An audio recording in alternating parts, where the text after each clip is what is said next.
Officers at 247. I hope that all of you are doing fine and you are preparing for the 2nd November exam with the same zeal and vigor. When we talk about the IFS examination, you will find that it's the first exam, and obviously the stakes are very high for us to crack the examination of JAB. But when we are discussing the most important questions, which will be starting from today, you must focus on one thing, that what you have learned out of this particular session. Even if you are unable to answer a few questions, that does not matter. What matters is your consistency, and if you show consistency throughout the first till the 1st of November, then you would stand a chance to qualify the IFS examination, even when we have a lesser amount of time at disposal. So today, as I have just told you, we'll be starting off with the most important question series, and this is the part 1 for module A. Like this, we will be having part 2, part 3 for the module A. So today, then tomorrow, then after day after tomorrow, you will be having 3 parts for comprehensive preparation of module A via the most important questions. So here in front of you is the first question: which of the following is the primary objective of the Startup India initiative launched by the government of India? So always remember, there must be one time in your mind, fine, whenever you are solving a question, time frame must be there, that I have to solve this question by, let's suppose, 30 seconds, within 30 seconds, within 10 seconds, like that. Okay, so what will be the right answer here? The correct answer for this particular question: primary objective of Startup India. Startup India, it refers to what? That we want to inculcate the startup ecosystem in our country. And the primary objective of this particular initiative was to start off with the cities and eventually move towards the rural or semi-urban areas as well. So the first statement states to exclusively focus on technology sector, promote its growth in tier 1 cities. No, not only on technology sector, but overall the startup ecosystem must be built in our country. To provide financial assistance specifically to women entrepreneurs and those belonging to SC/ST communities. So this particular B statement, this is one objective, not for the Startup India, but for the Stand Up India.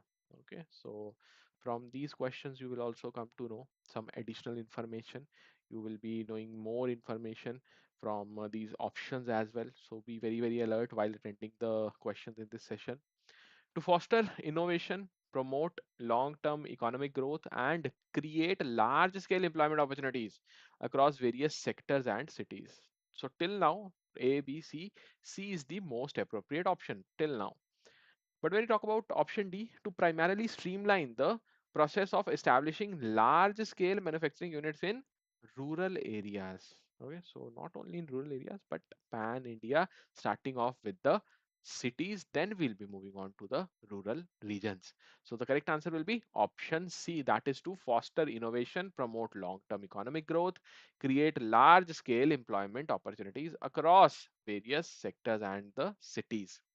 Okay, here you can see the difference between stand up and startup India. So often students confuse between these two initiatives. Why? Because they were launched simultaneously, right? Back in 2016, both were launched, and the primary objective of Startup India, just now you have seen, it is to inculcate the ecosystem for startups. So the Startup India initiative in January 2016, with the tagline of Startup India and Stand Up India, was launched. It intends to create a robust environment for fostering innovation, promoting long-term economic growth, creating large-scale employment opportunities. Apart from technology sector, the startup movement will expand to agriculture, manufacturing, healthcare, as well as education. And from current tier 1 cities, it will ultimately spread to tier 2 and tier 3 cities as well. So when you talk about these cities, it will include the semi-urban as well as rural areas also in a long term. But when we talk about the Stand Up India scheme, in Stand Up India scheme, what you have to remember, it is available for all those, you can say, individuals who are having green field business ventures. What do we mean by green field business venture? Greenfield business venture simply means that you are the first time entrepreneur. Till now, you have not established any kind of business. This is your first business venture. That is known as greenfield business venture. The second condition under Stand Up India scheme is what? First is greenfield business venture. Second one is that you should belong to the category that is SC/ST category, or for that matter, you should belong to the female category. Okay, you must fall in the female category. So these two conditions must be fulfilled, only then you can avail a certain amount of loan in the Stand Up India. And anybody who can tell me the range, what is the range within which your Stand Up India loan can be disbursed? What is the range, starting limit and the maximum limit? Do let me know in the comment section. Okay, so this is the explanation which we have already seen. Next, we have which of the following government schemes primarily focuses on organizing traditional industries and artisans into clusters to enhance their marketability as well as skills. So not only marketability, that is the sustaining a particular market, but along with that, we have the skills also as an agenda while focusing to organize the traditional industries. What are these traditional industries? When you talk about traditional industries, first thing which must keep, which must be, yes, for the traditional industries, the first thing which should come in your mind is SSI, the small scale industries, and these small scale industries, along with the tiny industries, form the basis of your traditional industries. And for this particular keyword, that is clusters, we have two types of schemes. One is your cluster manufacturing program. Another one is Sfurti, scheme of fund for regeneration and for the traditional industries. So whenever we talk about clusters, your mind should be saying that Sfurti is the right answer for that. So cluster based approach means what? That the district administration will form various clusters in the villages. Let's suppose village 1 is there, and here we will have cluster 1, cluster 2, cluster 3. All these three will be given a task to perform, fine, and whatever manufacturing levels they have to achieve, whether they will achieve or not, that will be monitored by the district administration. And ultimately, when they start competing between themselves, you will find that there is more profitability in their business. Okay, so like that, for village 2 also we'll have a program, village 3, village 4, like that in all the villages in a district. So Sfurti will be the right answer here. What about the Pradhan Mantri or the PM Employment Generation Program, PMAGP? It is just a subsidy scheme under which the collateral free loan amounting to 10 lakh will be provided. Then we have Aspire, a scheme for promotion of innovation, rural industries, and entrepreneurship. So always remember, Aspire is for the rural areas, for the rural industries to imbibe a particular task of entrepreneurship, to imbibe the practice of entrepreneurship in the rural industries, acknowledging the fact of innovation. Okay, B is the right answer for this question. So you can see that the credit linked subsidy program is PMEGP, but when I talk about Sfurti, it actually tries to organize the traditional industries. Aspire, we have to create new jobs, reduce unemployment, promote entrepreneurship and innovation in the rural industries.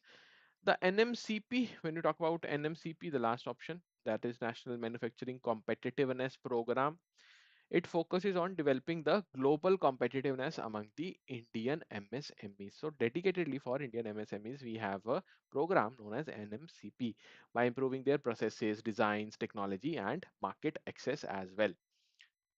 Okay, next question is based on the PM Abhim. So evaluate the following statements regarding the PM Ayushman Bharat Health Infrastructure Mission and Ayushman Bharat Digital Mission ABDM. Identify the incorrect statement among the options provided. So you are given with the four options. Tell me which of the following is incorrect. Okay. So first statement states PM Abhim aims at enhancing the physical healthcare infrastructure at primary, secondary, and tertiary levels across India. Yes, definitely. For all these levels, we have dedicated programs under PM Abhim only. The ABDM, Ayushman Bharat Digital Mission, provides previously known as National Digital Health Mission, focuses on establishing the digital framework for integrated health records. So yes, for the digitalization, for inculcating the Digital India mission in the Ayushman Bharat, or for that matter, Abhim, PM Abhim, we have this ABDM, and it focuses on integrating the health records online. Okay, so this is also correct. We have to tell the incorrect, right? So focus here.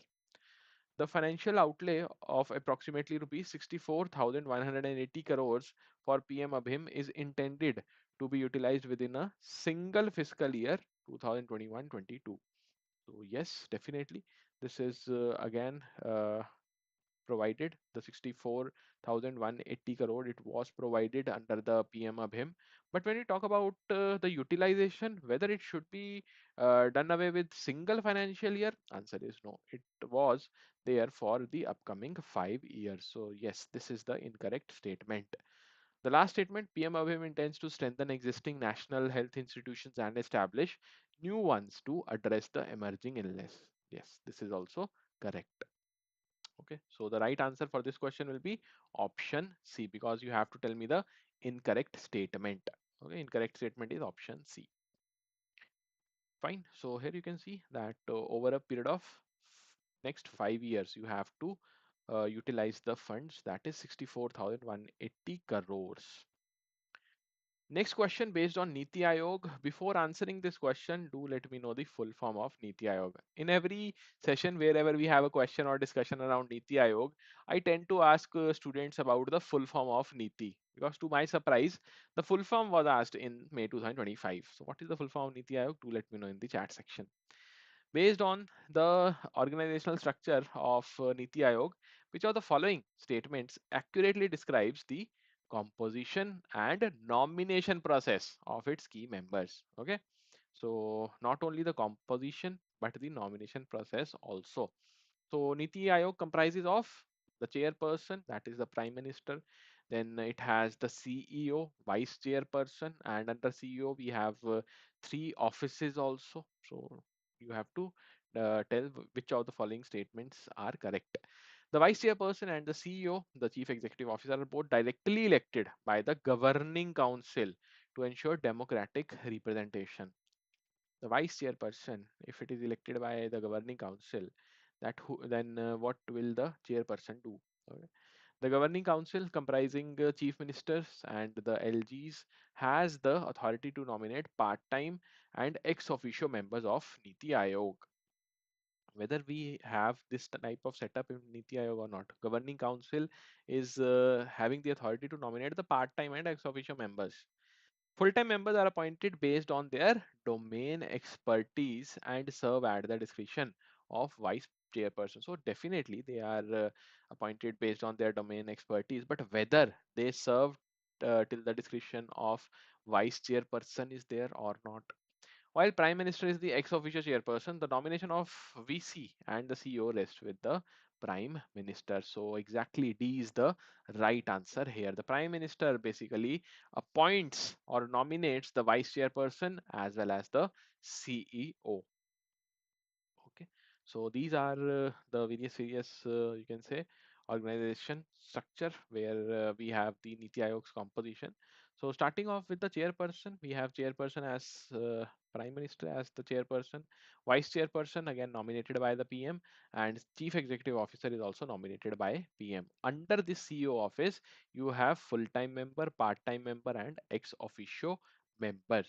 And when we talk about the governing council, so governing council of Niti Aayog, it is made up of all these, you can say, members, or the entire organizational structure is the part of your governing council. Next question from your unit number 4, which is very, very important. An agricultural land holding classified as small has a size class of what? So we have seen for the small and marginal farmers, there is a limit. Okay, so small farmers, we have the limit of 1 to 2 hectare, the operational land holding. For marginal farmers, it is 0 to 1 hectare, the operational land holding. So what will be the right answer for the small category? Definitely it is 1 to 2 hectare. And where do we find the reference of small and marginal farmers? In the priority sector lending norms issued by the RBI under the agriculture priority sector. Plus, small and marginal farmers are also mentioned in the weaker sections of your priority sectors. Okay, here you can see for small farmers below 1 hectare, for marginal farmers below 1 hectare, for small farmers 1 to 2 hectare, semi-medium 2 to 4 hectare, for medium we have 4 to 10 hectare, large farmers 10 hectare and above. So overall we have 5 categories, but for our examination these two are the most important ones. Okay, semi-medium 2 to 4, 4 to 10 medium, large is any operational land holding beyond 10 hectare. Then we have what percentage of A and BC, that is adjusted net bank credit, or COBE, credit equivalent of off balance sheet exposure, whichever is higher, is the overall prescribed limit for lending to agricultural sector. So RBI's master guidelines pertaining to your priority sector, that is very very important. One table is there which we must remember. So there you have seen that agriculture, for the overall criteria under the priority sector lending for agriculture, it is 18%. Out of this 18%, 14% must go towards the NCF, non-corporate farmers. Out of this 14%, the 10%, remaining 10% for your small and marginal farmers. Like that, you have to remember. So here what is asked? The overall target. Fine, overall prescribed target for agri, which is 18%. Okay, C is the right answer here. But if I ask you, what about the non-corporate farmers? Because this limit can be asked since it has been amended in March only. So chances are really high that NCF category percentage can be asked. So it will be 14%. Okay, here you can see the revised RBI guidelines for PSL norms in March 2025. It was revised, and for agriculture, be it the domestic commercial bank, excluding RRBs, SFBs, foreign banks with more than 20 branches, 20 or more branches, or for that matter, RRBs or small and finance banks. All these three categories have a same target or obligation under the priority sector lending for agriculture. That is 18% of ANBC or COBE. Under that, 14% for the non-corporate farmers, which includes the SHG setup or the joint liability group for your farmers category, out of which target of 10% for the small and marginal farmers is there. So SMF also we have a percentage that is 10%. A very important table. If you have not read at all regarding this RBI's master guideline, highly recommended that after this class do revisit this particular table. Then we have the Niti Aayog question again. In December 2018, Niti Aayog published its comprehensive national strategy for New India, including clear objectives for 2022-23. It is a full exposition spanning 41 critical areas, which is divided into 4 sections. Which of the following is not one of them? So ultimately, you have to tell me that what are these 4 sections. If you know these 4 sections under the National Strategy for New India, then definitely you can answer this. Okay, whether it is drivers, infrastructure, innovation, or governance. What is the correct answer here?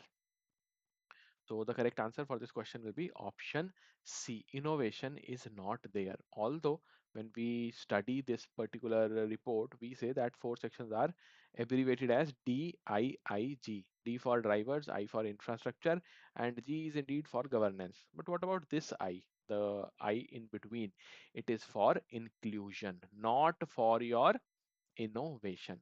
So try to uh, remember these small things, because IIBF tends to ask such kind of questions. Okay, so D stands for drivers, I for infrastructure, then next I for inclusion, and lastly you have the governance here.